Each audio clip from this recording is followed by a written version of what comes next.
Thank you so much for joining in, sir. Before we dive deep into the specifics, let us first of all discuss how do you analyze this unprecedented move by Washington to impose a 50% tariffs on Indian goods, and what does it signal about the current state of global trade and geopolitics? Well, that's a great question, series of questions, and thank you very much for having me. It's an honor and pleasure to be with you. I think the situation is lose lose for both India and the U.S. As we know, at 12:01 Eastern Standard Time in the U.S., I think that's 9:31 Indian Standard Time. 50% tariffs will be put by the U.S.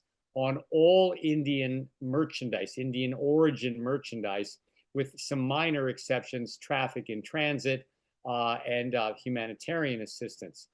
And that 50% it constitutes 25% reciprocity tariff, and then 25% secondary boycott penalty because of India's purchases of Russian oil.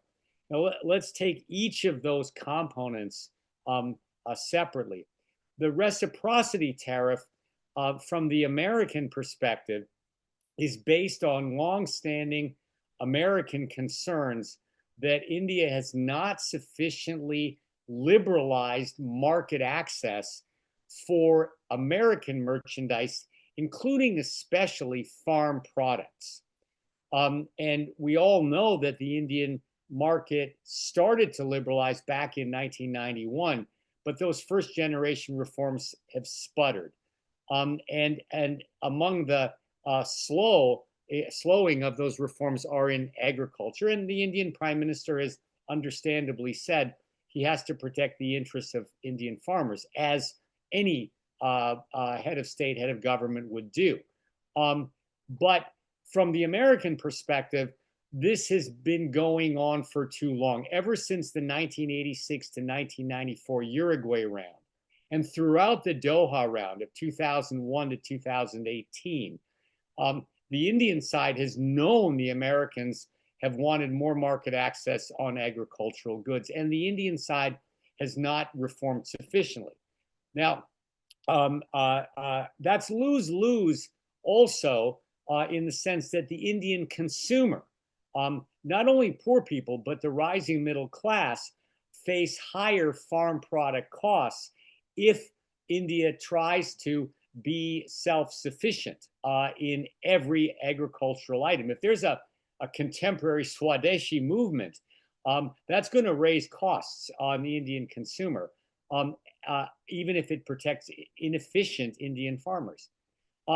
It's lose-lose from the American side because, of course, they don't get the ag exports they want. Coming to the other 25%, the secondary boycott tariffs, there the problem is from the American side, the Americans see India as directly or indirectly financing Russian aggression in Ukraine, which poses a threat to the US and its allies in Western Europe, simply by purchasing Russian oil. The Indian side says, well, these oil supply contracts are long-term. They're 6 months or a year. The American side comes back and says, well, look, Russia invaded in February of 2022. It's been 3.5 years. So how long are those long-term supply contracts? And we have, in good faith, the American side says, offered to supply energy to you. We are an energy exporter, the US says. So why are you still wedded to Russian oil? The Indian side comes back and says, well, it's less expensive. And we have to, again, take care of the needs of our especially poor people. We can't just buy on the higher cost sources. The Indian side also makes a point, which I think sadly has never really been understood on the American side. And that is the closeness historically back to the Cold War, back to the friendship treaty between Indira Gandhi and the Soviets, between India and Russia. From the Indian side, Russia is a loyal friend and an easy friend. It doesn't ask a lot of India. Whereas from the Indian perspective, when the Americans want something, they want more than just something. They want, whether it's a military base or whatever it is. So I think the American side would do well to understand why the Indians have this longstanding relationship. To summarize, it's lose-lose because it's been such a great opportunity, these negotiations on tariffs, for a grand Indo-American bargain on trade, on national security items, following up on the Quad, that would advance the one value that the two sides clearly have in common, and that is dealing with China. And instead, these negotiations, 5 rounds have failed, and the common purpose has been lost, and the two sides are just going their own direction, and lots of losers in the process. Absolutely, sir. You mentioned about the Russian oil purchase, you mentioned about the China thing. We'll come to all of this one by one. Firstly, as the Washington claims that it has put these duties because of the Russian oil purchase on India. From your perspective, is this primarily about enforcing sanctions, or there is a deeper strategic motive at play, perhaps linking India, Indo-US trade relations, or even election year politics in the US? Yeah, no, I agree with your question and this premise 100%. It is about more than just imposing secondary boycott sanctions, because if it were just about that and the American side were consistent, why wouldn't the US also be imposing secondary boycott sanctions on a huge purchaser of Russian oil, China? India is being targeted, singled out by the US side. Well, why? I mean, there are a number of speculations or theories that we can develop, and you quite rightly articulated some. One of them may be simply to impose the secondary boycott sanction as a tool to persuade, compel, force India to back down on its protected agricultural market, to start opening up. So the two 25%, if you will, are related. Hit India with a secondary boycott tariff so that it will open up its market to U.S. farm goods. That's one possibility. It is hard. This is not in any way to be partisan or ad hominem. I want to avoid that kind of thinking. But it is sometimes hard to fathom exactly what the intent is on the side of the second Trump administration, because lots of tweets are issued and they go in different directions sometimes. Certainly, sir. So the White House also says that these punitive tariffs were intended to pressure Russia towards peace talks. So did this strategy really work in your view? And do you think that these measures had any tangible role to play in bringing Moscow to the Alaska Peace Summit? Um, as a general matter, the evidence seems to be fairly um, clear that the highly developed, elaborated, onerous sanctions the U.S. and its European partners and other partners have put on Russia have not worked. If by work we mean slowing the prosecution of the war, there have been many workarounds that the Russians have been able to find, including on how to get payments through, for example, Chinese banks for their exports, including how to make illegal transshipments, or to use turn off transponders on ships and load cargo that way. There have been all kinds of workarounds like that. And India and China have been big enough overt buyers to help fuel Russia's needs. And that's not to say Russia hasn't been hurt by these sanctions, and that it's been slowed, it's been impeded in its prosecution, but they haven't definitively shut down the war operation. The other part of your question is, did the sanctions persuade Russia to come to the Alaska summit? I think that's hard to say. I mean, what President Putin's motive was. He came basically at the invitation of the U.S. president. I think the U.S. president was sincere in trying to resolve the conflict. He said in the 2024 presidential campaign he'd do so on day one. We are now past the 200-day mark of the second Trump administration, and the war is still going on. But to say it was the sanctions per se, I'm not sure. It could easily have been from the Russian side accepting the invitation in order to make a statement that we will not back down in what we are doing in Ukraine. That could have been too. This is more speculative. Certainly, sir. Now let us talk about China.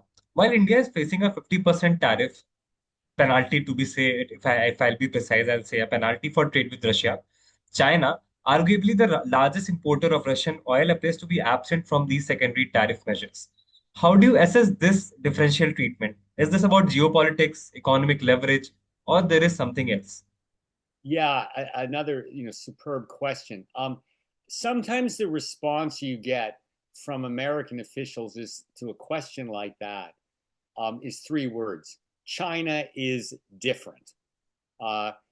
China is treated differently than every other country, and that is basically implicitly saying China is the biggest strategic adversary of the U.S. It's the one country that has the ability and the will to rewrite trade rules, to redraw boundaries, whether it is in the Himalayas or in the South China Sea. It has the increasing, it seems, ability to threaten physically, violently Taiwan. And so any move with respect to India or other countries that's done or not done with respect to China has those bigger geopolitical interests in mind. And to be a little bit more precise, the US does not want to unnecessarily provoke China into some kind of conflict militarily, God forbid. And in the meantime, unlike the case with India, the US has been consistently and still is seeking that grand bargain with China. Let's keep in mind the trade war with China was launched during the first Trump administration in March 2018.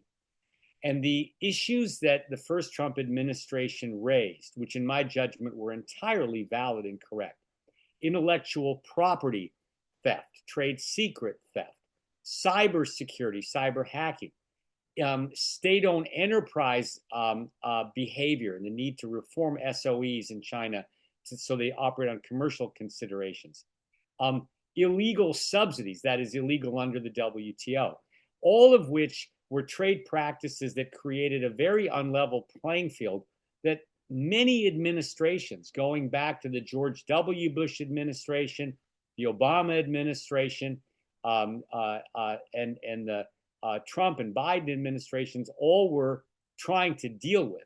And finally, the first Trump administration said we need to really confront China in a more aggressive way than just filing another WTO case or having another strategic dialogue. Well, the first Trump administration couldn't solve the trade war that it started. And so now we're in the second Trump administration, and the talks continue.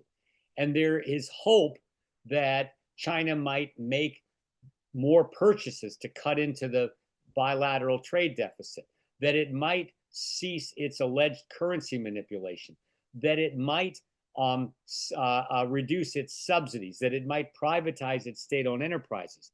So if you're in the Indian audience looking at why China is treated differently, why America didn't slap China with secondary boycott sanctions for buying Russian oil, you ought to be thinking it's because, with deep respect for the interests of India, the interests of the US vis-a-vis China are broader, deeper, and even more significant. It's a bigger bilateral trade deficit. It's serious industrial subsidies, serious SOEs, and there's this potential for violent conflict, all of which the US does not have with India. So the US has to treat China differently. because the relationship is far more complex. And that may be offensive, insulting, disrespectful from an Indian perspective, and I certainly get that. But that's the realpolitik that's involved in the American calculation in the White House. Certainly, sir. If we talk about numbers, with around $48 billion worth of Indian exports that are going to be affected, and especially key sectors like textiles, gems, machinery, they could see a major hit. In your analysis, what long-term implications could this have on India's trade competitiveness, and how should New Delhi recalibrate its strategy, especially in terms of FTAs and supply chain diversification? Yeah, well, as you absolutely rightly point out, depending on the export sector, Indian producer exporters are quite reliant on the American market. For example, the share of the American market in Indian exports, well, 36% of Indian pharmaceuticals are going to the US, 31% of gems and jewelry, 28% of textiles, 18% of capital goods, about 12% of auto and auto parts, 11% food and beverages.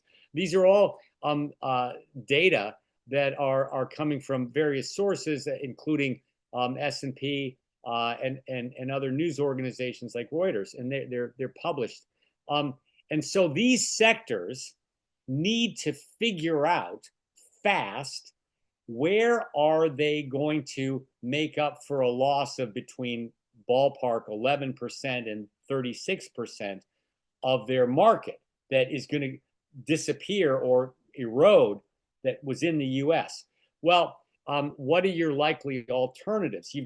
India's got some new free trade agreements with Australia, with the United Arab Emirates, with the looks like with the European Union.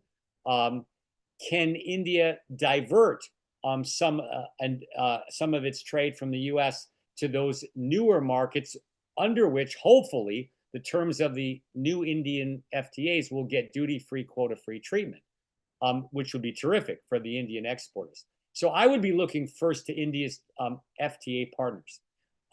Second, I would be looking to develop more FTA partners. I have long advocated that India join the Trans-Pacific Partnership. That is 12 members strong. It includes the UK, which of course India has an FTA with, but India does not have FTAs with some of the other countries in TPP. And that would be a huge market for Indian exporters to get duty-free, quota-free treatment, basically to reinvigorate or invigorate India's FTA strategy. And then beyond FTA partners' actual or potential, if I'm government officials in India, I would work towards more public-private partnerships and boost India's commercial diplomacy and look for new markets. Maybe it's Brazil, maybe it's Chile, markets in South America where China has made a number of successful inroads. And one of the long-standing concerns about Indian diplomacy is that it's not sufficiently attentive to commercial diplomacy and soft power. So if I'm, the Federation of Indian Industry, I'm looking to the Commerce Ministry and the Foreign Ministry and say, help, get us meetings in Brazil and in Chile and these new markets, and please start thinking about applying to join TPP, and please develop some new bilateral FTAs beyond what you've been doing. Because to your question about the length of this problem, I don't think it's going to go away anytime soon. I think these tariffs, even if they get negotiated down a little bit, even if in a happy world a Russia-Ukraine conflict is solved, I think the paradigm has shifted in the U.S. towards higher tariffs on on all countries in the world. And I think India is looking at a brand new era where it's going to have to develop more export markets beyond the American market. Certainly, sir. Just one last question, and it would be a follow-up question upon what we discussed. What lies ahead for India, specifically if I talk about India-US trade relationship? Like, is India going to challenge these tariffs at WTO? And what if it proves ineffective? Do we have any fallback options? Maybe bilateral talks or some limited retaliation? What should we pursue? Well, another splendid question, and thank you for it. India, in my judgment, should pursue a case against the U.S. in the WTO, like China has, like Brazil has, and the arguments are obvious. They are violations of the most favored nation rule under Article 1 of the General Agreement on Tariffs and Trade, the GATT, violations of the tariff bindings rule under Article 2 of GATT. So India should pursue it because it shows India's commitment to the rule of law. I happen to have two law review articles coming out in the Texas Journal of International Law, Texas International Law Journal, in the forthcoming in about a year, within the next year, and they make plain how the U.S. has violated on the MFN and the tariff binding rules. That said, even though India might prevail in the WTO before a WTO panel, and I think it would, I don't think the U.S. defenses would be successful. And there are a number the U.S. would argue, like national security or balance of payments. The problem will be the U.S. will appeal its presumptive defeat to an appellate body that no longer exists. It's non-functioning because the U.S. is blocking appointment of a new appellate body member. And so that would mean that India has a judgment for the panel, but that judgment from a panel, but it is not legally recognized yet because it's on appeal, and that appeal is in indefinite limbo. But at least the bringing the case shows India's commitment to the rule of law. So that would be step one of what I think India should do. Step two is exactly the dilemma that many countries face. Two countries, Canada and China, have chosen to counter-retaliate against the US. Other countries, like the UK and the EU, have said, no, we're not going to do that. We're going to pursue negotiations. That is a question, of course, for the senior most officials and the prime minister, in South Bloc to make that decision. And it's hard to decide to say which is the right strategy. There's been some success by China and Canada in getting the attention of the White House when they play tough with the U.S. On the other hand, the UK was able to strike a pretty good deal, the best deal so far, by coming immediately to meet with President Trump, Prime Minister Keir Starmer, and get a deal of 10% reciprocity tariffs. My personal view, or professional view, as an international lawyer and law professor, is always try diplomacy until it's absolutely run out. So, my counsel would be keep talking with the American side. Remember your shared values in foreign policy concerning China as democracies, as a country that has a huge number of non-resident Indians and Indo-Americans and a very positive, warm view culturally, a country that is enjoying Bollywood more and more, the cultural soft power that India does have, use it. I'd be optimistic about the possibility of engaging with the White House and coming to a deal, but recognize that from the Indian side, it will have to make some serious trade-offs. Now let's take Canada as an example and take the EU as an example. It's not a reasonable negotiating position for the Indian side to say, we're going to just protect all farmers. The Canadian side said the farmers that we have a particular keen interest in protecting are dairy farmers under our long-standing supply management system.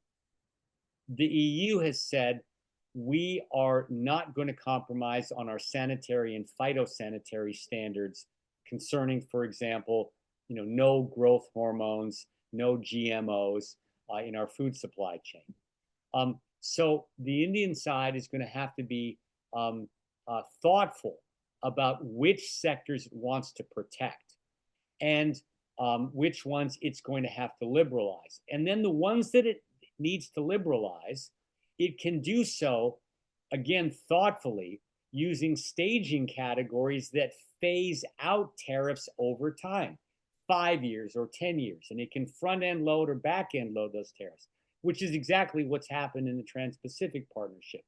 It's not an all or nothing proposition to protect Indian farmers. It's which are the sectors that really matter, say, to Indian food security, and then with the other sectors that we need to liberalize on the Indian side, do it in a phased way. I think that's what I would counsel. And those are very detailed technical negotiations, which, of course, India is eminently capable of conducting. It's got the trade negotiating wherewithal, the capacity to do that with the American side. Thank you, sir. Thank you for your valuable time and insights. I'm sure it would give our audience a lot of clarity in terms of these tariffs, these negotiations that are going to happen or they might not happen, and the overall geopolitical scenario. Thank you for joining in, sir. It's my pleasure. Thank you for having me.